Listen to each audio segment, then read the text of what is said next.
endlessly searching for an original sin. Hey guys, and welcome to page 2 of Tobin's Spirit Guide. Subway Ghost Rat. Ghost rats are one of the first kinds of animal apparitions to appear during a surge of psychokinetic energy. Their behavior mimics a living rat in many ways. They will gnaw at anything from power lines to trees, eat food that they don't need, and bite anything they find threatening. The fact that they have all the abilities of a ghost, though, makes them far more dangerous than their living counterparts.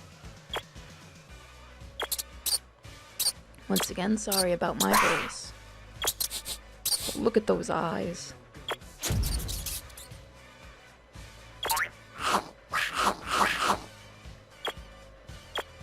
Next we have the Flame Dragon Ghost, composed of highly combustible form of ectoplasm harvested from the depths of the underworld. These dragon spirits were a favorite weapon of god-level entities, especially during the Middle Ages. They are strong, fast, and of course, almost literally made from hellfire. It's a potent mix.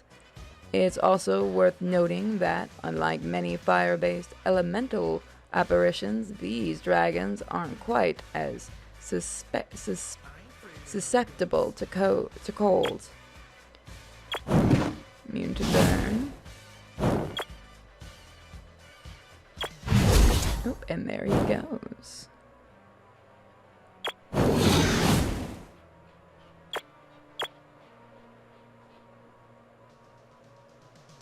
I'm not sure what escaped, honestly.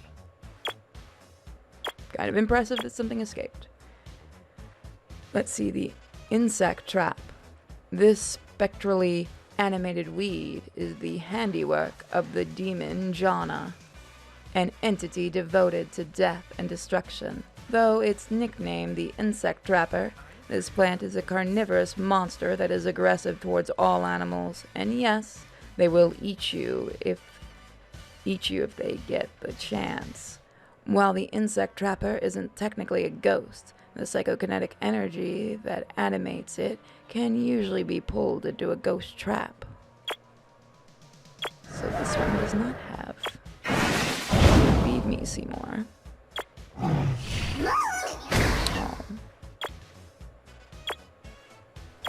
Fenris. Fenris is a powerful entity that resembles a large wolf and is considered by some to be a sign of the end of the world. An elemental demon, Fenris is composed primarily of Hellfrost, which is, of course, the antithesis of Hellfire. Hellfrost affects the molecules of the environment around it, causing them to vibrate more slowly. This creates a sensation of cold beyond the capabilities of a normal ghost.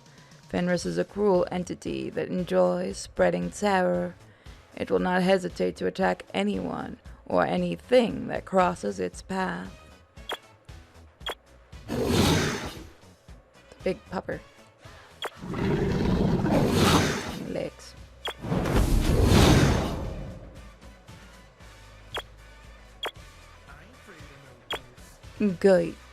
Ghost.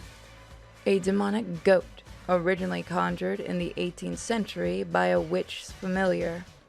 The ghost is too stubborn to be a good servant, and eventually escaped, manifesting randomly in other parts of the world over the following years. This entity attacks everything, displaying typical goat behavior in trying to establish dominance.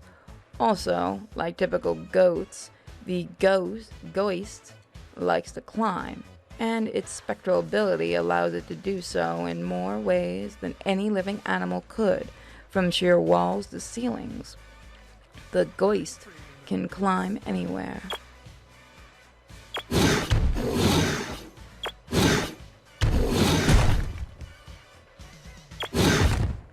Kick.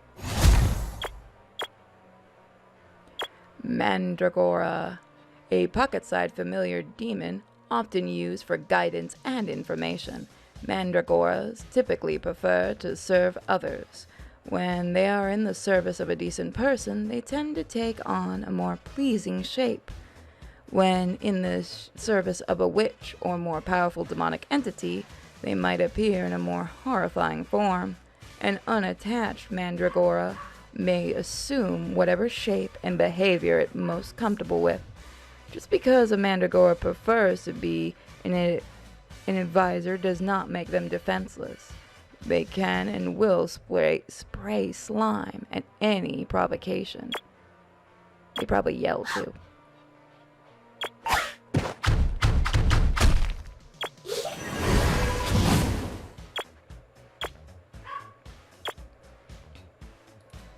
Bog Hound, a corporeal manifestation. The Bog Hound is a creation of European fairies and commonly used to carry out curses. These entities will see to their assigned task relentlessly.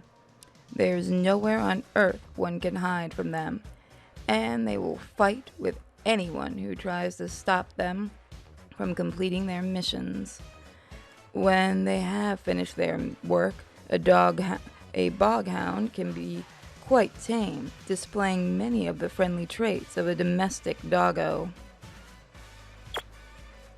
Look at that. It's a cute boy. Who's a cutie boy? Okay, who's a yelly cutie boy?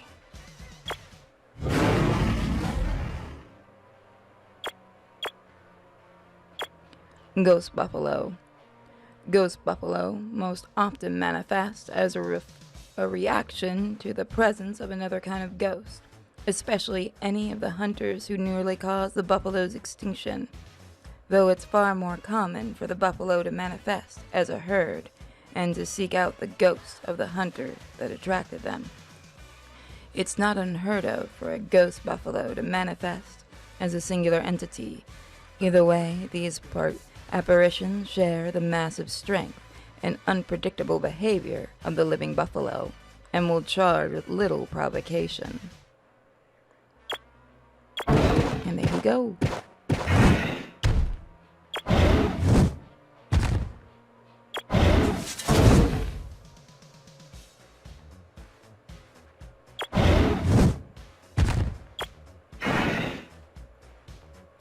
I'm going to do one more animation. No, that's it.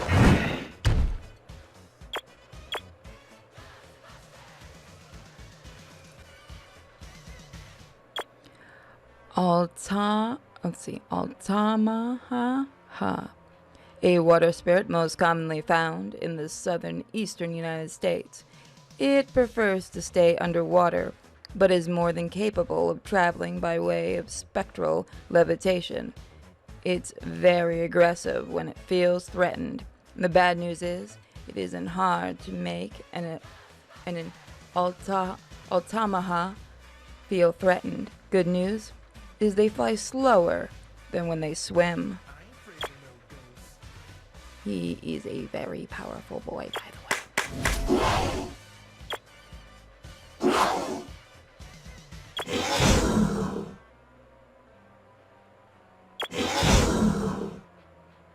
Stop that. There we go. ManEating Tree. Carnivorous plant large enough to consume a person are an absolute myth, unless they are ghosts involved. If a tree is filled with enough psychokinetic energy, either by absorbing ectoplasm through its roots or being possessed by a ghost, physical changes are guaranteed to happen. The changes usually allow the tree to move freely and occasionally even speak, but they also cause a powerful hunger. And since people are too smart to believe in trees that can eat them, they become the easiest prey. The man-eating tree can be trapped in a ghost trap or physically destroyed. Just keep a straight distance. Keep a safe distance.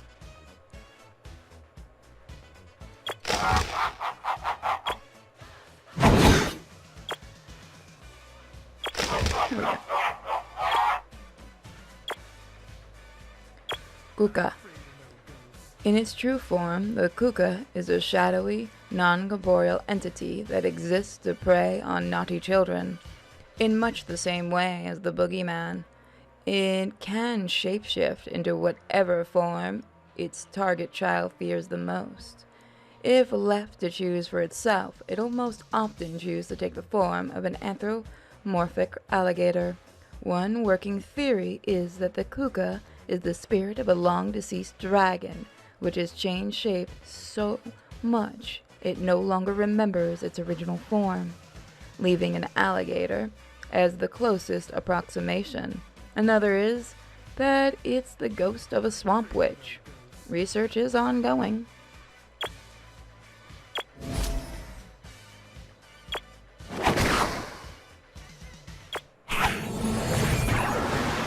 Powerful girl. Mothman.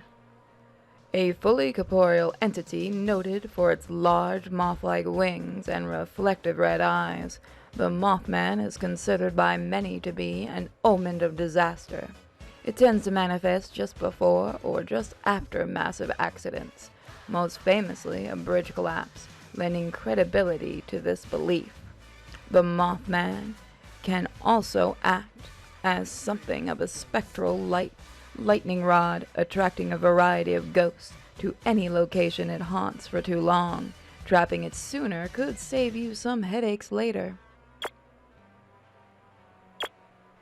I think it's cute. I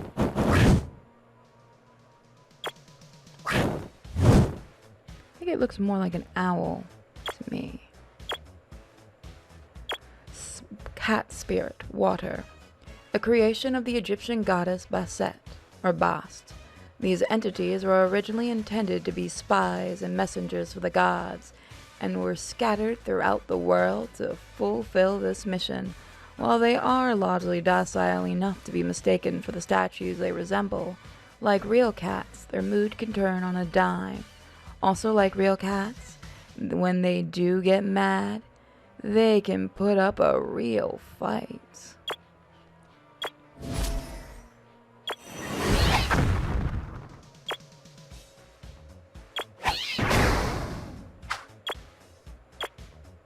I believe these are all the same. Yep. So I'll just show you guys that, because the attacks are all the same. Nope. Not doing that.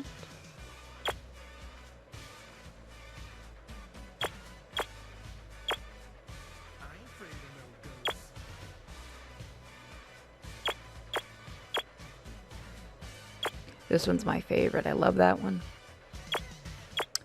The Bunyip. A minor demonic presence, the Bunyip has a great affinity for bodies of water. Given a choice, it will hide itself in a lake or stream and wait to ambush anyone or anything that gets too close.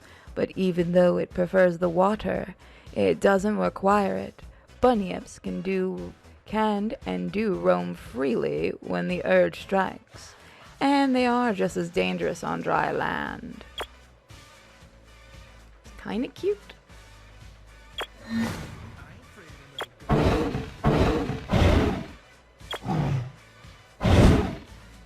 And I'm afraid that's it for this page of Tobin's Spirit Guide. See you guys next time. This is a no-go. I just can't take hold. This is a danger zone. Back up and get me. So put your hand in mine.